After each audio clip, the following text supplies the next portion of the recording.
हाँ, तो आप लोग कैसे हैं? उम्मीद है आप लोग बहुत अच्छे होंगे, मस्त होंगे, स्वस्थ होंगे। देखिए बाबू, जैसे कि हम लोगों ने 3 चैप्टर को ख़त्म कर चुका है उसके ऑब्जेक्टिव को। जैसे पहला हो गया आपका इन्वर्स ट्रिगोनोमेट्रिक फंक्शन, दूसरा का हो गया आपका डिफरेंशिएशन, तीसरा का हो गया आपके पास में जो है इंटीग्रेशन। ठीक है। एक जो है डेली आपको जो है मैट्रिक्स का एक वीडियो मिल रहा है, और आज से हम लोग जो स्टार्ट कर रहे हैं डिटर्मिनेंट। क्या चीज़ बाबू? डिटर्मिनेंट के ऑब्जेक्टिव को। ठीक है। तो बाबू थोड़ा सा बात को समझिएगा। जैसे कि डिटर्मिनेंट का आप लोग सारा कुछ रूल जानते हैं, है कि नहीं है? जब तक से आप लोग जो है रूल ना जानिएगा तब तक से आपको डिटर्मिनेंट का कोई भी आपको जो है कॉन्सेप्ट ना समझ में आएगा। ठीक है। ऐसी बातें नहीं है, बहुत सारा क्वेश्चन है जो कि समझ में आएगा, और कुछ ऐसा भी क्वेश्चन होता है जो प्रॉपर्टीज पे होता है। ठीक है। तो देखते हैं बाबू, क्वेश्चन को स्टार्ट करते हैं। ठीक है। पहला क्वेश्चन हम लोगों के समक्ष में है। यदि 2 यहाँ पे 4 यहाँ पे 5 यहाँ पे 1 है, इक्वल टू यहाँ पे 2x, फिर यहाँ पे 4 यहाँ पे 6 यहाँ पे x, तो x का वैल्यू आपको बतानी है। किसका वैल्यू? x का। ऑप्शन ए हमारे पास में है +-2, ऑप्शन बी हम लोगों के पास में +-1/3, ऑप्शन सी है +-√3, ऑप्शन डी हम लोगों के पास में +-0.5 है। ठीक है। अब देखना मेरे भाई, अब यहाँ पे देखने वाली बात यहाँ पे यह है कि अब हम लोग क्या करते हैं, इस क्वेश्चन को सॉल्व करेंगे। तो जैसा कि आपको पता है डिटर्मिनेंट आपको सॉल्व करने आता है। डिटर्मिनेंट का रूल ये होता है कि आपको यहाँ पे, एक मिनट पहले इसको सॉल्व करो। यहाँ पे 2, यहाँ पे 4, यहाँ पे 5, यहाँ पे 1, इक्वल टू यहाँ पे 2x, यहाँ पे 4, यहाँ पे 6, यहाँ पे x। ठीक है मेरे भाई। अब देखना, अब यहाँ पे देखने वाली बात यहाँ पे है कि डिटर्मिनेंट का रूल ये होता है कि तिरछा तिरछी गुणा करो, बीच में माइनस, तो यानी 2 में 1 से गुणा करेंगे 2 माइनस 4 5 20, इक्वल टू 2x में x से गुणा करेंगे तो 2x² माइनस 6 चौके 24 हो जाएगा। ठीक है। अब यहाँ पे एक मिनट सुनिएगा मेरे भाई, अब यहाँ पे -18 इक्वल टू यहाँ पे 2x² माइनस यहाँ पे 24 हो जाएगा। ठीक है। लेकिन देखने वाली बात यहाँ पे कि -18 हो गया, ये आपके पास में जो है प्लस में इधर आएगा 24 हो जाएगा बराबर यहाँ पे 2x²। ठीक है। घटेगा तो यहाँ पे कितना बचेगा? 6 बराबर यहाँ पे 2x²। ठीक है मेरे भाई। अब यहाँ पे इसको अगर कटाओगे तो 2 3 6 हो जाएगा, यानी x² बराबर कितना हो जाएगा? 3। तो x बराबर रूट ओवर कितना हो जाएगा? 3, यानी प्लस माइनस कितना हो जाएगा? √3 हो जाएगा। ऑप्शन क्या हो जाएगा? सी। ऑप्शन क्या हो जाएगा मेरे भाई? ऑप्शन सी हो जाएगा। ठीक है। आगे चलते हैं हम लोग, क्वेश्चन नंबर 2 की तरफ में चलेंगे। क्वेश्चन नंबर 2 है, देखिएगा। हाँ, पहले इसको मिटा दो।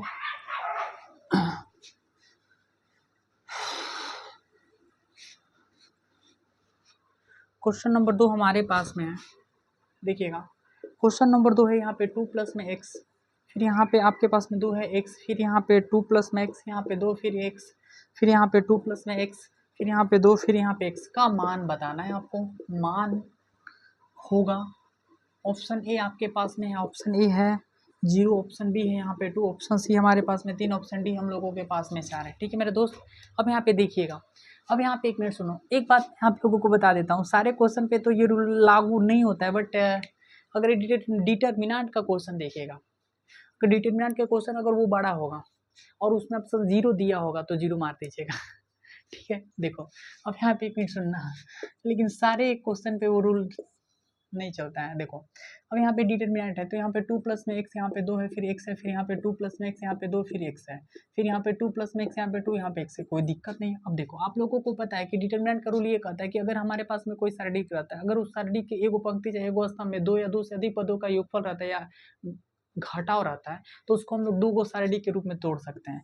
क्या इसको हम लोग यहाँ पे 2 फिर 2 फिर यहाँ पे 2, यहाँ पे 2 फिर 2, यहाँ पे 2 फिर यहाँ पे x, यहाँ पे x, यहाँ पे x, बीच में प्लस, यहाँ पे x हो जाएगा, फिर यहाँ पे x हो जाएगा, फिर यहाँ पे x, यहाँ पे 2, फिर यहाँ पे 2, यहाँ पे 2, यहाँ पे x, यहाँ पे x, यहाँ पे x। ठीक है। आप लोगों को ये भी बात पता है कि यदि किसी सारणी के 2 गो पंक्ति चाहे 2 गो स्तंभ का प्रत्येक सदस्य अगर यदि किसी सारणी के 2 गो पंक्ति चाहे 2 गो स्तंभ का प्रत्येक सदस्य आपस में बराबर हो तो पूरा सारणी का मान क्या होता है? 0। इसका मतलब C1 बराबर हो गया किसके? C2 के, यानी C1 बराबर C2, तो पूरा सारणी का मान 0 हो जाएगा प्लस में। इसमें हम देख रहे हैं कि C1 बराबर C3 हो गया, इसका भी वैल्यू 0, इसका मतलब कितना हो जाएगा? 0। तो आपके पास में ऑप्शन क्या हो जाएगा? ऑप्शन ए हो जाएगा। ऑप्शन क्या हो जाएगा मेरे दोस्त? ऑप्शन ए हो जाएगा। ठीक है। क्वेश्चन नंबर 3 है बाबू, बहुत ही लाजवाब क्वेश्चन है ना, देखिएगा। अब यहाँ पे एक मिनट सुनिएगा, अगर इसको सॉर्ट आउट करोगे तो कह रहा है कि 1 बटा में यहाँ पे ए, फिर यहाँ पे 1 बटा में बी, फिर यहाँ पे 1 बटा सी है, 1 1 1 है। ठीक है मेरे दोस्त। 1 है, यहाँ पे 1 है, फिर BC, फिर यहाँ पे CA, फिर यहाँ पे AB है। ठीक है मेरे बाबू। अब देखो आपको पता है कि अगर कोई शारीरिक रहता है उसके पंक्ति या एक स्तंभ में आप किसी भी अचर राशि से गुणा कर सकते हो। ठीक है। अब देखो ऐसा काम करते हैं हम कि C1 tense to C1 into यहाँ पे ABC कर देते हैं। ठीक है। मतलब यहाँ पे एक मिनट सुनिएगा, मैं ABC से इसमें मल्टीप्लिकेशन कर देता हूँ, तो यहाँ पे 1/में A हो जाएगा, फिर ABC से गुणा कर देते हैं, ABC से 1/में B हो जाएगा, ABC से गुणा कर देते हैं, 1/में C हो जाएगा, ABC से मल्टीप्लिकेशन कर देते हैं, तो यहाँ पे 1 बचेगा, 1 फिर यहाँ पे BC बचेगा, CA बचेगा, यहाँ पे AB बचेगा ना। अब आप बताओ, A से A खत्म हो जाएगा, B से B खत्म हो जाएगा, C से C खत्म हो जाएगा, तो आपके पास में बचेगा क्या मेरे भाई, यहाँ पे बचेगा डिटर्मिनेंट, यहाँ पे BC बचेगा, फिर यहाँ पे AC बचेगा, यहाँ पे AB बचेगा, फिर यहाँ पे 1 1 1 हो जाएगा, फिर BC हो जाएगा, फिर CA हो जाएगा, फिर AB हो जाएगा। देख रहे हैं ना आप, C1 है, ये क्या है, C3 है। C1 बराबर हो गया किसके बोलो तो C3 के। जब C1 C3 के बराबर हो गया तो डेल्टा का वैल्यू कितना होगा, 0 होगा। इसका मतलब ऑप्शन क्या हो जाएगा, A हो जाएगा। ऑप्शन क्या हो जाएगा, A। ठीक है। देखिए बाबू, चौथा नंबर क्वेश्चन है, बहुत ही लाजवाब क्वेश्चन है। क्वेश्चन ये है कि 7 और 2 समीकरण इतना बराबर 0 के मूल है, तो तीसरा मूल होगा। आपको तीसरा मूल इसमें से आपको फाइंड करना है। ठीक है। ये क्वेश्चन तो बार बार पूछा जाता है। ठीक है मेरे दोस्त, देख लीजिएगा। आपके पास में डिटर्मिनेंट क्या है, यहाँ पे x है, यहाँ पे 3, यहाँ पे 7 है, फिर यहाँ पे 2 है, फिर x है, फिर यहाँ पे 2, 7, यहाँ पे 6, यहाँ पे x है, बराबर में कितना है बोलो तो 0। अब यहाँ पे एक मिनट सुनिएगा, ऑपरेशन ये करते हैं। देखो यहाँ पे x हो गया, यहाँ पे 7 तो 9 हो जाएगा, फिर 6 3 9 प्लस में x हो जाएगा, 7 तो 9 प्लस में x। इसका मतलब कि मैं R1 में चेंजिंग कर रहा हूँ, R1 प्लस में R2 प्लस में यहाँ पे R3। इसको हम लोग क्या पढ़ेंगे, R1 test to R1 plus में R2 प्लस में R3। तो यहाँ पे आपके पास में क्या सिचुएशन हो जाएगा, x प्लस में 2 प्लस में 7, 3 प्लस में x प्लस में यहाँ पे 6, 7 प्लस में 2 प्लस में यहाँ पे x हो जाएगा। R2 और R3 में कोई चेंजिंग नहीं है, तो यहाँ पे क्या हो जाएगा मेरे दोस्त, 2 हो जाएगा, x हो जाएगा, यहाँ पे 2 हो जाएगा, 7 हो जाएगा, 6 यहाँ पे x इक्वल टू में 0 हो जाएगा। आप यहाँ पे देख रहे हो, कि यहाँ पे x प्लस में 9 हो जाएगा, यहाँ पे x प्लस में 9 हो जाएगा, x प्लस में 9 हो जाएगा। ठीक है। यहाँ पे 2 बचेगा, यहाँ पे x बचेगा, यहाँ पे 2, यहाँ पे 7, यहाँ पे 6, यहाँ पे x हो जाएगा, इक्वल में कितना हो जाएगा, 0। इतना तो बातें आप लोगों को समझ में आ रही है। अब यहाँ पे देखने वाली बात, यहाँ पे ये मेरे दोस्त शांति से देखिएगा। अब यहाँ पे देख रहे हो कि ये जो आपके पास में R1 है ना बाबू, R1 से x प्लस में 9 को हम कॉमन ले लेते हैं। x प्लस में 9 कॉमन लेने पर, जब कॉमन लीजिएगा तो आपके पास में यहाँ पे क्या हो जाएगा, x प्लस में 9 हो जाएगा, यहाँ पे 1 बचेगा, 1 बचेगा, यहाँ पे 2 बचेगा, यहाँ पे x, यहाँ पे 2 बचेगा, फिर यहाँ पे 7 6 यहाँ पे x बचेगा, इक्वल टू में 0। अब क्या करते हैं मेरे दोस्त, शांति से समझिएगा। आप लोगों को क्या निकालना है, तीसरा मूल निकालना है। कौन सा मूल निकालना है, तीसरा मूल। तो तीसरा मूल निकालना है तो आप देखो एक बात क्या कर लेते हैं, अब इसको इसके साथ में तुलना कर देते हैं। यहाँ पे लिख देंगे तुलना करने पर, क्या करने पर बाबू, तुलना करने पर। क्या करने पर, तुलना। तो x प्लस में 9 इक्वल टू कितना हो जाएगा, 0, यानी x का वैल्यू कितना हो जाएगा, -9 हो जाएगा। इस प्रकार से आपके पास में ऑप्शन ए हो जाएगा। इस प्रकार से ऑप्शन क्या हो जाएगा, ए हो जाएगा। ठीक है। देखिए बाबू, 5वें नंबर क्वेश्चन को देखेंगे। दिया है डिटर्मिनेंट 10 2 35 7 दिया है। ठीक है। अब क्या करते हैं, डिटर्मिनेंट का रूल ये होता है कि तिरछा तिरछी गुणा कर दो, बीच में माइनस, 10 7 70 माइनस यहाँ पे 70, 70 में से 70 घटेगा तो कितना बचेगा, 0। ऑप्शन क्या हो जाएगा मेरे दोस्त, बी हो जाएगा। ठीक है। अब आगे चलता हूँ। अब यहाँ पे देखने वाली बात यहाँ पे है कि डिटर्मिनेंट का रूल ये है कि 1 2 पहले 3, यहाँ पे 0 4, यहाँ पे 5, यहाँ पे 0 0, यहाँ पे 6 है। ठीक है ना बाबू। डिटर्मिनेंट का ये रूल कहता है कि अगर कोई शारीरिक रहता है, उस शारीरिक के एगो पंक्ति या एगो स्तंभ के अगर 2 गो सदस्य अगर 0 हो तो उसी पंक्ति या उसी स्तंभ से हम लोग विस्तार करते हैं। विस्तार करने के बाद में आसान हो जाता है। ठीक है। देखिएगा, आप यहाँ पे ये देख रहे हो, या तो आप इसको C1 से भी कर सकते हो, या तो इसको आप R3 से भी कर सकते हो। ठीक है, बात समझ गया। अब यहाँ पे एक फायदा ये होता है कि भाई हई दो को तो 0 हो जाता है, इसी को लेकर के ना चलते हैं। तो यहाँ पे लिखेंगे C1 से विस्तार करने पर, C1 से विस्तार करने पर, C1 से विस्तार करने पर, जब C1 से विस्तार करोगे मेरे दोस्त 1 हो जाएगा। इसके पंक्ति को छोड़ोगे, जिस अवयव को लेते हैं उसके पंक्ति को छोड़ते हैं और उसके स्तंभ को छोड़ते हैं। तो यहाँ पे क्या बचेगा, 4 बचेगा, 5 यहाँ पे 0 6 बचेगा। अब आपके पास में क्या हो जाएगा, 1 है, यहाँ पे 6 चौके 24 माइनस 0, 6 चौके 24 माइनस 0, इसका मतलब 1 हो जाएगा मल्टीप्लाई 24 हो जाएगा। इसका मतलब हमारे पास में कितना बचेगा, 24। ऑप्शन सी हो जाएगा। ऑप्शन क्या हो जाएगा, सी। ऑप्शन सी हो जाएगा।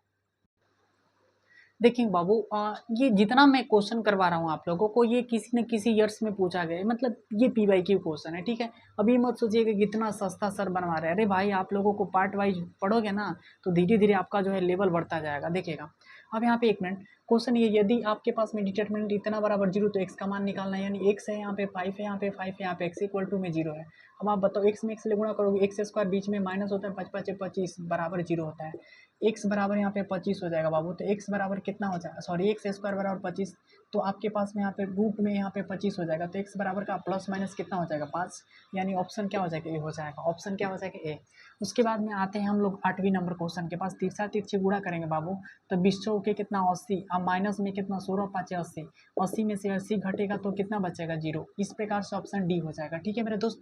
उसके बाद में यहाँ पे अगर मैं 9वीं नंबर क्वेश्चन के पास में आता हूँ, तो 9वां नंबर क्वेश्चन ये है मेरे दोस्त। अब यहाँ पे देखिएगा कि बोला है कि यहाँ पे आपसे क्या बोला 3, अब यहाँ पे 3, अब यहाँ पे मैट्रिक्स दे दिया। अब कहो कि मैट्रिक्स इसमें कैसे एंट्री कर गया। देखो बाबू, डिटर्मिनेंट बनता है तो मैट्रिक्स से ही बनता है, समझ के बात को ना। मैट्रिक्स नहीं रहेगा तो डिटर्मिनेंट नहीं बन पाएगा, लेकिन हाँ डिटर्मिनेंट बनता है तो वो एक मैट्रिक्स से बनता है, लेकिन वो मैट्रिक्स जो होता है हमेशा स्क्वायर मैट्रिक्स होता है, मतलब हमेशा एक वर्गावी होता है। ठीक है, देखो अब यहाँ पे एक मिनट, अगर मैं मल्टीप्लिकेशन करता हूँ तो 3 हो जाएगा, फिर यहाँ पे 3 भी हो जाएगा, यहाँ पे 3C हो जाएगा, यहाँ पे 3D हो जाएगा।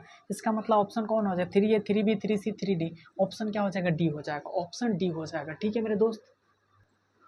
देखेंगे 10वीं नंबर क्वेश्चन बाबू, ये दिया है कि सरडी कितना का मान ज्ञात करना है। आपको क्या ज्ञात करना है, मान ज्ञात करना है। तो भाई जब मान ज्ञात करना है तो इसका मतलब कि ये तो, एक मिनट सुनिएगा, अगर आपको मान ज्ञात करना है तो क्या हो जाएगा, थोड़ा सा बात को समझिएगा।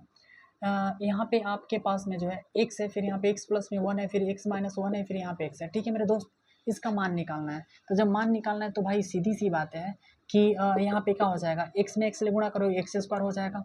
ठीक है, पहले इसको डिटर्मिनेंट के फॉर्मेट में करते हैं, x हो जाएगा x प्लस में 1, फिर x माइनस 1 यहाँ पे x हो जाएगा। ठीक है, अब यहाँ पे एक मिनट सुनिए, x में x से गुणा करोगे तो आपके पास में क्या हो जाएगा, x का स्क्वायर, बीच में माइनस, बड़ा वाला कोष्ट कर देते हैं, बीच में माइनस, फिर आपके पास में क्या हो जाएगा। सो थोड़ा सा समझिएगा मेरे दोस्त, यहाँ पे x प्लस 1 है, फिर यहाँ पे आपके पास में x माइनस 1 है। ठीक है ना। अब देखो, आपको पता है कि डिटर्मिनेंट का रूल ये होता है कि तिरछा तिरछी गुणा करो, बीच में माइनस डाल दो, तिरछा तिरछी गुणा करो, बीच में माइनस डाल दो, तिरछा तिरछी गुणा करो, बीच में माइनस डाल दो, तो आपके पास में क्या हो जाएगा, देखना यहाँ पे x स्क्वायर हो जाएगा माइनस। अब ये देख रहे हैं कि a प्लस में b है, फिर यहाँ पे a माइनस b है, इसका मतलब होता है a स्क्वायर माइनस में का b स्क्वायर होता है। तो आप बताओ कि x स्क्वायर अब माइनस में का हो जाएगा, 1 का स्क्वायर हो जाएगा। आपको पता है मेरे दोस्त, सब कुछ आप जानते हैं। अब यहाँ पे एक मिनट सुनो, एक्स स्क्वायर हो जाएगा, फिर यहाँ पे इसके चलते ये माइनस एक्स स्क्वायर हो जाएगा, फिर माइनस माइनस का हो जाएगा प्लस, 1 का स्क्वायर करोगे तो 1 ही होगा, फिर माइनस माइनस प्लस यानी 1 हो जाएगा। आप यहाँ पे माइनस ये प्लस खत्म, तो आपके पास में 1 हो जाएगा। इस प्रकार से ऑप्शन क्या हो जाएगा, ए हो जाएगा। ऑप्शन क्या हो जाएगा मेरे दोस्त, ए हो जाएगा। ठीक है, देखेंगे बाबू 11 नंबर क्वेश्चन है। 11 नंबर क्वेश्चन ये करे कि यदि ए बी सी समांतर श्रेणी में हो तो सरडी इतना का मान होगा। देखो एक बात मैं आप लोगों को, इसका ट्रिक होता है, इसका ट्रिक ये होता है मेरे दोस्त, शांति से समझिएगा। इसका ट्रिक ये होता है कि अगर हमारे पास में कोई सरडी रहता है, अगर हमारे पास में कोई डिटर्मिनेंट रहता है, अगर वो AP में हो, अगर वो GP में हो, अगर वो HP में हो, मतलब वो समांतर श्रेणी में हो, वो गुणोत्तर श्रेणी में हो, और वो हरात्मक श्रेणी में हो, तो अगर इस तरह का अगर कंडीशन लगा रहता है तो डायरेक्टली उसका वैल्यू क्या होता है, जीरो होता है। डायरेक्टली उसका वैल्यू क्या होता है, जीरो। मतलब यदि कोई सरणी AP में हो, GP में हो, HP में हो, तो सरणी का मान क्या होता है, जीरो होता है। ठीक है मेरे दोस्त, ऑप्शन ए हो जाएगा।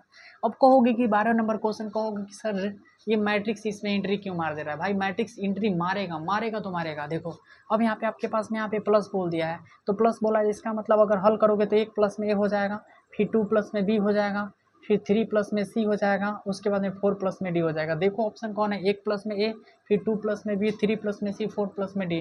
कितना जाना डी मार देता है, जोड़ना होता है चौरासी को, चौरासी को एक के साथ में मिला देता है।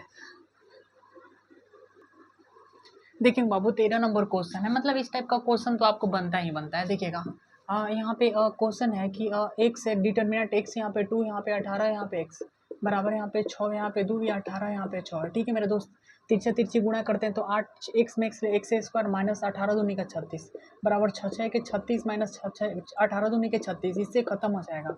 एक्स स्क्वायर कि माइनस यहाँ पे 36 इक्वल टू 0, यानी एक्स स्क्वायर बराबर माइनस में तो उधर प्लस में, एक्स का वैल्यू निकालोगे तो अंडर रूट यहाँ पे 36, यानी एक्स बराबर प्लस माइनस कितना हो जाएगा, 6 हो जाएगा। एक्स बराबर प्लस माइनस कितना हो जाएगा 6, ऑप्शन बी हो जाएगा। अब देखो मेरे दोस्त, अब यहाँ पे अगर इस टाइप का क्वेश्चन होता है, अगर इस टाइप का अगर क्वेश्चन मिल जाए तो इसका ट्रिक तो जीरो होता ही है, समझ के बात को ना। लेकिन आपको मैं बताता हूँ कैसे जीरो होता है। देखो बाबू, अगर कोई सरंडिक रहता है, उस सरंडी के प्रत्येक सदस्य में अगर दो पदों का अगर अंतर रहता है, तो दो पदों का अगर अंतर रहता है तो उसको हम लोग क्रिया क्या करते हैं, देखिएगा इसमें ये काम करते हैं कि C1 में C1 प्लस में C2 प्लस में क्या C3 करते हैं, समझ के बात को ना।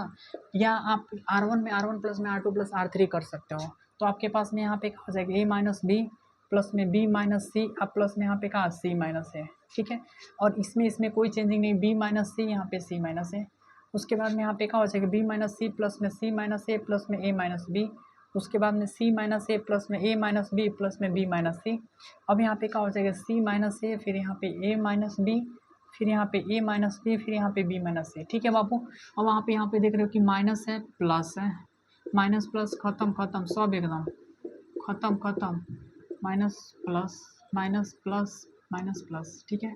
अब आप देख ये रहे हो कि यहाँ पे जीरो हो गया, फिर जीरो हो जाएगा, बी माइनस ए, सी माइनस ए, सी माइनस ए माइनस बी, फिर ए माइनस बी, फिर बी माइनस ए। आपको पता है कि यदि यहाँ पे C1 इक्वल टू जीरो है ना, इसका मतलब यदि किसी सरणी का एक पंक्ति चाहे एक स्तंभ का प्रत्येक सदस्य अगर शून्य हो तो पूरा सरणी का मान क्या होता है, जीरो होता है। इसका मतलब ये है मेरे भाई कि पूरा टोटल ये सरणी का मान क्या होता है, जीरो, यानी डेल्टा बराबर कितना हो जाएगा, जीरो। आपके पास में ऑप्शन क्या हो जाएगा, ऑप्शन ए हो जाएगा, ऑप्शन ए हो जाएगा, ठीक है।